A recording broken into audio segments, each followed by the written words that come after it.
Hi കൂട്ടുകാരെ, എല്ലാവർക്കും ചെമ്പരത്തിയുടെ ഇന്നത്തെ എപ്പിസോഡ് റിവ്യൂയിലേക്ക് സ്വാഗതം. IG വിലാസിനിയോട് ചോദിക്കുകയാണ്, ആരാ മനസ്സിലായില്ല? അന്നേരം അരവിന്ദ് പറയുകയാണ്, ഇളയമ്മയാണ്, അച്ഛൻ്റെ അനിയൻ്റെ മിസ്സിസ്. IG ചോദിക്കുകയാണ്, എന്താ പേര്? വിലാസിനി വിക്കി പറയുന്നു. വിലാസിനി എന്തു ചെയ്യുന്നു? അയ്യോ, ഞാനൊന്നും ചെയ്യുന്നില്ല. IG സംശയത്തോടെ പറയുകയാണ്, അത് ഞാൻ കണ്ടുപിടിച്ചോളാം. ഞാൻ ചോദിച്ചത് അതല്ല, നിങ്ങൾക്ക് എന്താണ് ജോലി എന്നാണ്.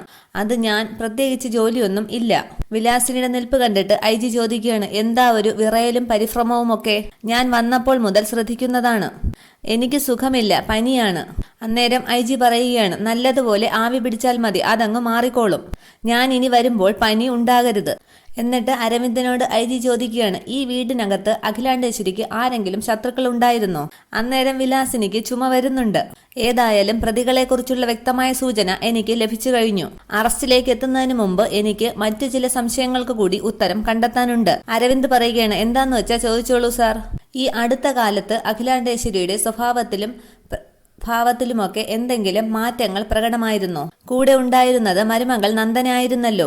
അപ്പോൾ നന്ദനയ്ക്ക് അറിയാൻ പറ്റും. നന്ദന പറയുകയാണ്, മാറ്റങ്ങൾ കണ്ടിരുന്നു സാർ. എങ്ങനെ? പലതരത്തിലും. സ്നേഹം ഉള്ളിൽ സൂക്ഷിച്ചുകൊണ്ട് പുറമെ കർക്കശക്കാരിയായി പെരുമാറുന്ന പെട്ടെന്നൊരു ദിവസം അഖിലാന്റി സ്നേഹം കൂടുതൽ കാണിക്കാൻ തുടങ്ങി. പറയൂ, വിശദമായി പറയൂ. അമിത സ്നേഹം എന്ന് പറഞ്ഞാൽ ഞങ്ങൾക്ക് ഒരിക്കൽ പോലും സങ്കല്പിക്കാൻ പറ്റാത്ത ഒരു അഖിലാന്റിയാണ് ഞങ്ങൾ കണ്ടത്. ഞങ്ങൾക്കൊക്കെ ഭക്ഷണം വാരിത്തരുന്ന ഒരമ്മ. കല്യാണിയെ ആനന്ദ് കല്യാണം കഴിച്ചതിന്റെ പേരിൽ വലിയ പ്രശ്നങ്ങൾ ഉണ്ടാക്കുകയും അവരെ പുറത്താക്കിയ അഖിലാന്റി പെട്ടെന്ന് സ്നേഹത്തോടെ അവരെ തിരിച്ചു വിളിച്ചുകൊണ്ട് വന്നു. ഇത് സ്വന്തം അമ്മ തന്നെയാണോ എന്ന് ആനന്ദ് സംശയിക്കുക കൂടി ഉണ്ടായി. അത്രയ്ക്ക് സ്നേഹമായിരുന്നു. IG ചോദിക്കുകയാണ്, ഓഹോ, അപ്പോൾ ആനന്ദിന് സംശയമുണ്ടായിരുന്നു. നന്ദനയ്ക്ക് എന്തെങ്കിലും സംശയങ്ങൾ തോന്നിയിരുന്നോ? അതെ, എനിക്കും ചില സംശയങ്ങളൊക്കെ തോന്നി സാർ. പിന്നീട് നന്ദന വിശദമായി IG കാര്യങ്ങളൊക്കെ പറയുകയാണ്. അന്ന് ഡോക്ടർ വന്നപ്പോൾ ഡോക്ടർക്ക് ഇടത് കൈകൊണ്ട് ചെക്കിൽ ഒപ്പിടാൻ പോയ കാര്യങ്ങളൊക്കെ നന്ദന വിവരിക്കുന്നുണ്ട്. ഇതൊക്കെ കേട്ട് ആകെ പരിഭ്രമിച്ചു നിൽക്കുകയാണ് വിലാസിനി. പിന്നീട് IG പറയുകയാണ്, അഖില മരിച്ചിട്ടില്ലെന്ന് ശിവരാമകൃഷ്ണൻ. തൃച്ചംബരത്ത് അഖിലയെ പോലുള്ളൊരു മഹാവ്യക്തിത്വത്തെ കൊല്ലാൻ ആർക്കായിരിക്കും ധൈര്യമുണ്ടാവുക? അതിനുശേഷം IG വിലാസിനിയെ സംശയത്തോടെ നോക്കുന്നുണ്ട്. എന്നിട്ട് പറയുകയാണ്, എനിവേ, നന്ദനയുടെ വാക്കുകളിലൂടെ ഈ കേസിന് പുതിയൊരു വഴിത്തിരിവ് ഉണ്ടായിരിക്കുകയാണ്. മനസ്സിലായി കാണുമല്ലോ.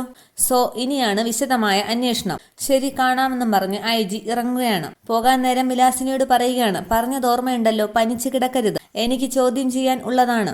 അതിനുശേഷം അരവിന്ദും നന്ദനയും ഒക്കെ വിലാസിനിയെ സംശയത്തോടെ നോക്കുന്നുണ്ട്. മുകളിലേക്ക് സ്റ്റെപ്പ് കയറി പോകുന്ന വിലാസിനി വീണ്ടും സംശയത്തോടെ തിരിഞ്ഞ് അരവിന്ദനെയും നന്ദനെയും നോക്കുകയാണ്. പിന്നീട് കാണിക്കുന്നത് ഫോൺ വിളിക്കുന്ന പ്രിയങ്കയും ശ്രീനിയുമാണ്. പ്രിയങ്ക ഫോണിൽ സംസാരിക്കുകയാണ്, എന്താ, ഞാൻ പറഞ്ഞ സ്ഥലങ്ങളിലൊക്കെ നിങ്ങൾ അന്വേഷിച്ചോ? അങ്ങനെ പറഞ്ഞാൽ പറ്റില്ലല്ലോ, കണ്ടെത്തണമല്ലോ. അതിനല്ലേ നിനക്കൊക്കെ പണം വാരി തരുന്നത്. ദൂരെ പോയി നോക്കിയിട്ട് അവിടെ ഇല്ലെന്നല്ല പറയേണ്ടത്. നിങ്ങളുടെ മുൻപിലേക്ക് വന്ന് പ്രത്യക്ഷപ്പെട്ട് നിൽക്കുന്നവളല്ല തൃച്ചംബരത്ത് അഖിലാണ്ടേശ്വരി. ബുദ്ധിയുടെയും സാമർഥ്യത്തിന്റെയും കാര്യത്തിൽ അതിവിദഗ്ധയാണ്. അങ്ങനെയൊന്നും അവരെ കണ്ടെത്താൻ കഴിയില്ല.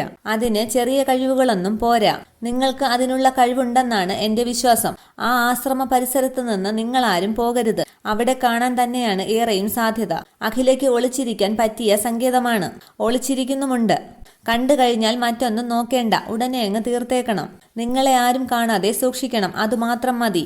ബാക്കി കാര്യം ഞാൻ ഏറ്റു, ഓക്കെ എന്ന് പറഞ്ഞ് പ്രിയങ്ക ഫോൺ കട്ട് ചെയ്യുകയാണ്. പ്രിയങ്ക പറയുകയാണ്, 4 പാടും ആൾക്കാരെ നിയോഗിച്ചിട്ടും അഖിലയുടെ നിഴൽ പോലും കാണുന്നില്ലല്ലോ ശ്രീയേട്ടാ.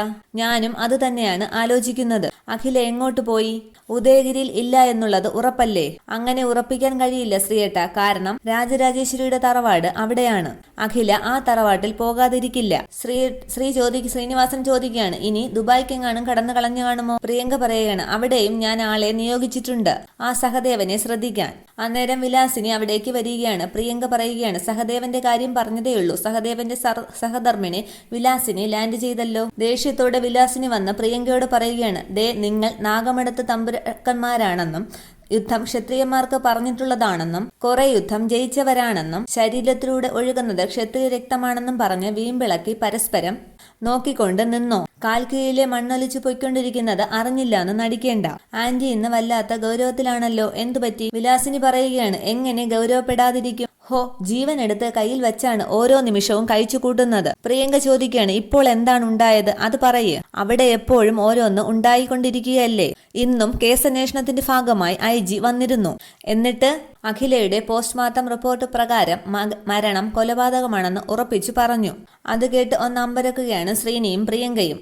വിലാസിനി തുടരുകയാണ്, ഏതു സമയവും അവർ അറസ്റ്റ് ചെയ്യപ്പെടാമെന്നും അവർ കേരളത്തിൽ തന്നെയാണ് ഉള്ളതെന്നും പറഞ്ഞു. അതുമാത്രമല്ല, നന്ദന അഖിലയിൽ കഴിഞ്ഞ 1 മാസമായി ഉണ്ടായിരുന്ന സ്വഭാവമാറ്റങ്ങൾ, അവളുടെ സംശയങ്ങളും എല്ലാം വിശദീകരിച്ച് പറഞ്ഞു.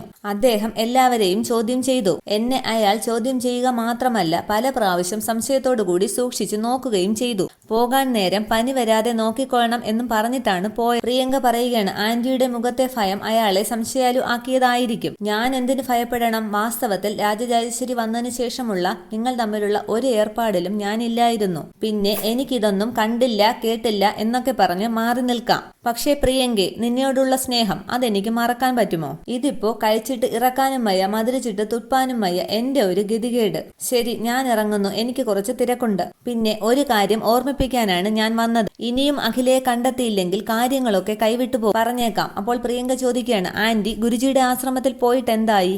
ഓ, ഭജനയും പാടി ഇങ്ങ് തിരിച്ചു പോന്നു. എന്റെ പ്രിയങ്കെ, അവിടെ അഖില ഉണ്ടായിരുന്നെങ്കിൽ ഞാൻ ആ നിമിഷം ഫോൺ ചെയ്ത് പറയില്ലായിരുന്നു. പക്ഷെ ഒരു കാര്യം ഉറപ്പാണ്, ആ ഗുരുജിക്ക് എല്ലാ സത്യങ്ങളും അറിയാം. അഖില എവിടെ ഉണ്ടെന്നും അയാൾക്കറിയാം. ദേ, ഇതിനൊരു ശാശ്വത പരിഹാരം ഉടൻ കണ്ടെത്തിയില്ലെങ്കിലേ ഈ തൃച്ചംബരത്ത് വിലാസിനി സ്വന്തം നിലനിൽപ്പേ നിങ്ങളുമായിട്ടുള്ള എല്ലാ ബന്ധങ്ങളും ഞാൻ ഉപേക്ഷിക്കും. പറഞ്ഞില്ല എന്ന് വേണ്ട. അതിനുശേഷം ദേഷ്യപ്പെട്ട് അവിടെ നിന്നും പോവുകയാണ് വിലാസിനി. ശ്രീനി പറയുകയാണ്, ഈ വിലാസിനി നമുക്കൊരു ഉപദ്രവമായി മാറുകയാണല്ലോ പ്രിയങ്കെ. പ്രിയങ്ക പറയുകയാണ്, അതെ, ശത്രുവാക്കി മാറ്റേണ്ട, മിത്രമാക്കി നിലനിർത്തുകയും വേണ്ട. ഒരു വിളിപ്പാടകലെ ആ ഒരു നയം മതി തൽക്കാലം. നമ്മുടെ ഏറ്റവും വലിയ ശത്രു പുറത്താണ്. അഖിലയെ ഒരു പട്ടടയിൽ ഒതുക്കിയാലേ എനിക്ക് ഉറക്കമുള്ളൂ. പിന്നീട് കാണിക്കുന്നത് ശിവരാമകൃഷ്ണനെയാണ്. ഭ്രാന്തമായ അവസ്ഥയിൽ ശിവരാമകൃഷ്ണൻ എന്തൊക്കെയോ പിറുപിറുത്തുകൊണ്ട് അങ്ങോട്ടും ഇങ്ങോട്ടുമൊക്കെ നടക്കുകയാണ്. അന്നേരം ശിവരാമകൃഷ്ണന്റെ ഫോൺ ബെല്ലടിക്കുകയാണ്. അതിൽ അഖില എന്ന് പേര് കാണിക്കുമ്പോൾ അഖില എന്ന് പറഞ്ഞ് ചാടി ഫോൺ എടുക്കുകയാണ് ശിവരാമകൃഷ്ണൻ. ഫോൺ എടുത്തിട്ട് ശിവരാമകൃഷ്ണൻ അഖില സംസാരിക്കുന്നു. കൃഷ്ണ, അഖില, നീ ഇത് എവിടെയാണ്? നീ എന്താ ഇങ്ങോട്ട് വരാത്തത്? ഇതെന്താ കൃഷ്ണേട്ട ശബ്ദം വല്ലാതിരിക്കുന്നത്? കൃഷ്ണേട്ടൻ എന്തു പറ്റി? എനിക്കൊന്നും പറ്റിയിട്ടില്ല, നിന്നെ കാണാത്തതിന്റെ ടെൻഷനേ ഉള്ളൂ. നീ ഇത് എവിടെയുണ്ട്? ഞാൻ അടുത്ത് തന്നെ ഉണ്ട് കൃഷ്ണേട്ട. എവിടെയെന്നും പറഞ്ഞ് ചുറ്റും നോക്കുകയാണ് ശിവരാമകൃഷ്ണൻ. പിന്നെന്താ ഇങ്ങോട്ട് വരാത്തത്? അഖില റേഞ്ചുമില്ല എന്ന് പറഞ്ഞ് സംസാരിച്ചുകൊണ്ട് റൂമിന് പുറത്തേക്ക് ഇറങ്ങുകയാണ് ശിവരാമകൃഷ്ണൻ. അന്നേരം നന്ദനയും നാരായണനും സ്റ്റെപ്പ് ഇറങ്ങി താഴേക്ക് വരുന്നുണ്ട്. ശിവരാമകൃഷ്ണൻ ഫോണിൽ സംസാരിക്കുകയാണ്, ഒന്ന് വേഗം വാ അഖില, ഞങ്ങൾ എല്ലാവരും കൂടി നിന്നെ കാത്തിരിക്കാൻ തുടങ്ങിയിട്ട് എത്ര ദിവസമായി? എന്താ അഖില ഒന്നും മിണ്ടാത്തത്? ഞാൻ വരാം കൃഷ്ണേട്ട. അപ്പോഴേക്കും കല്യാണിയും അടുക്കളയിൽ നിന്നും ഹാളിലേക്ക് വരികയാണ്. അവിടെ ആരൊക്കെ ഉണ്ടെന്ന് അഖില ചോദിക്കുകയാണ്. ശിവരാമകൃഷ്ണൻ പറയുകയാണ്, ഇവിടെ എല്ലാവരും ഉണ്ട് അഖില. നന്ദനയുണ്ട്, നാരായണനുണ്ട്, പിന്നെ കല്യാണിയുമുണ്ട്. നാരായണൻ നന്ദനയോട് പറയുകയാണ്, ഇദ്ദേഹത്തിന് ഓരോ ദിവസം ചെല്ലും തോറും രോഗം കൂടുകയാണ്. എന്തെങ്കിലും ചെയ്തേ പറ്റൂ. ഇങ്ങനെ ഇവിടെ നിർത്തുന്നത് അപകടമാണ്. ശിവരാമകൃഷ്ണൻ പറയുന്നു, അഖില പറ, നീ എപ്പോൾ വരും? ഇത്തിരി ജോലി കൂടി ബാക്കിയുണ്ട് കൃഷ്ണേട്ട, അതുകൂടി പൂർത്തിയാക്കി ഞാൻ ഉടനെ അങ്ങ് വരും. വേഗം വാ, ഇവിടെ ഞങ്ങൾ എല്ലാവരും നിന്നെ കാത്തിരിക്കുകയാണ്. ഞാൻ നന്ദനയുടെ കയ്യിൽ ഫോൺ കൊടുക്കാം എന്ന് പറയുകയാണ്. ഫോൺ നന്ദനയ്ക്ക് നേരെ നീട്ടിയിട്ട് ശിവരാമകൃഷ്ണൻ പറയുകയാണ്, ദേ മോളെ, അഖില വിളിക്കുന്നു, അവൾ ഉടനെ വരുമെന്ന്. വാങ്ങു മോളെ, അഖിലയോട് സംസാരിക്കുക. ഫോൺ വാങ്ങി കട്ട് ചെയ്ത് ഫോൺ ഓഫ് ആക്കുകയാണ് നന്ദന ചെയ്യുന്നത്. ശിവരാമകൃഷ്ണൻ ചോദിക്കുകയാണ്, എന്താ മോളെ ഇത്? അഖിലയുടെ ഫോൺ കട്ട് ചെയ്തോ? അങ്കിൾ വാ എന്ന് നന്ദന വിളിക്കുകയാണ്. അന്നേരം സങ്കടത്തോടെ ശിവരാമകൃഷ്ണൻ ചോദിക്കുകയാണ്, നീ എന്തിനാ അവളുടെ ഫോൺ കട്ട് ചെയ്തത്? നന്ദന പറയുകയാണ്, ഞാനല്ലേ പറയുന്നത്, അങ്കിൾ വാ, അവൾ എന്ത് വിചാരിക്കും, പാവം എന്നൊക്കെ ശിവരാമകൃഷ്ണൻ പറയുന്നുണ്ട്. നന്ദന ശിവരാമകൃഷ്ണനെയും കൂട്ടി അകത്തേക്ക് പോവുകയാണ്. കഷ്ടം എന്ന് പറയുകയാണ് നാരായണൻ. പിന്നീട് കാണിക്കുന്നത് ഗുരുജിയുടെ ആശ്രമമാണ്. അന്നേരം ഗുരുജിക്ക് ഫോൺ ഒരു ശിഷ്യൻ കൊണ്ടുവന്ന് കൊടുക്കുകയാണ്. ഗുരുജി പറയുകയാണ്, അഖിലയാണല്ലോ. ഗുരുജി ചോദിക്കുകയാണ്, അഖില ഇപ്പോൾ എവിടെയാണ്? ഞാൻ വന്നുകൊണ്ടിരിക്കുന്നു ഗുരുജി. കഴിഞ്ഞ ദിവസം ഞാൻ വിളിച്ചിട്ട് അഖിലയെ കിട്ടിയില്ലല്ലോ. ഞാൻ യാത്രയിലായിരുന്നില്ലേ ഗുരുജി? അല്ല, വാരണാസിയിൽ പോയിട്ട് പാപകർമ്മങ്ങൾക്കുള്ള പരിഹാരങ്ങളൊക്കെ ചെയ്തോ? ഗുരുജി പറഞ്ഞതനുസരിച്ചുള്ള എല്ലാ കാര്യങ്ങളും ഞാൻ ചെയ്തിട്ടുണ്ട്. വളരെ സന്തോഷം. ഗുരുജി തൃച്ചംബരത്ത് എന്ന് ചോദിക്കുകയാണ് അഖില. ഗുരുജി പറയുകയാണ്, തൃച്ചംബരത്ത് ഇപ്പോൾ ആകെ പ്രശ്നമാണ്. അതിനുശേഷം ഗുരുജി ശിവരാമകൃഷ്ണന്റെ അവസ്ഥയൊക്കെ അഖിലയോട് പറയുകയാണ്. പിന്നീട് കാണിക്കുന്നത് തൃച്ചംബരമാണ്. അവിടെ സുജാത നന്ദനയ്ക്കും നാരായണനും വിലാസിനിക്കൊക്കെ ജ്യൂസ് കൊണ്ടുവന്ന് കൊടുക്കുകയാണ്. അന്നേരം ശിവരാമകൃഷ്ണൻ ഒരു ഭ്രാന്തനെ പോലെ മുഷിഞ്ഞ വേഷത്തിലൊക്കെ ഫോൺ ചെയ്തുകൊണ്ട് ഹാളിലേക്ക് വരികയാണ്. കിട്ടുന്നില്ലല്ലോ, ഇപ്പോ ഔട്ട് ഓഫ് കവറേജ് ഏരിയ. അപ്പോൾ നാരായണൻ നന്ദനയോട് പറയുകയാണ്, ചെല്ല്. നന്ദന ചെന്ന് ചോദിക്കുകയാണ്, ആരെ അങ്കിൾ വിളിക്കുന്നത്? അഖിലേ, അവളുടെ ഫോൺ നീ കട്ട് ചെയ്ത് കളഞ്ഞില്ലേ? സംസാരിച്ച് തീർന്നില്ലായിരുന്നു. റൂമിനകത്ത് ഇപ്പോൾ റേഞ്ച് വളരെ കുറവാണ്. നന്ദന പറയുകയാണ്, അങ്കിൾ ആ ഫോൺ ഇങ്ങോട്ട് താ. എന്തിന്? അവള് വിളിക്കുമ്പോൾ കട്ട് ചെയ്യാനല്ലേ? തരൂല എന്ന് പറയുകയാണ് ശിവരാമകൃഷ്ണൻ. ഫോൺ ചോദിച്ചുകൊണ്ട് വന്നിരിക്കുന്നു. എന്നിട്ട് വീണ്ടും കോൾ ചെയ്യുകയാണ് ശിവരാമകൃഷ്ണൻ. അഖില ഇപ്പോ റേഞ്ചിലല്ല, ഇവിടെ അടുത്ത് വരെ വന്നിട്ടുണ്ടെന്നല്ലേ പറഞ്ഞത്? അകത്തും റേഞ്ചില്ല, പുറത്തും റേഞ്ചില്ല.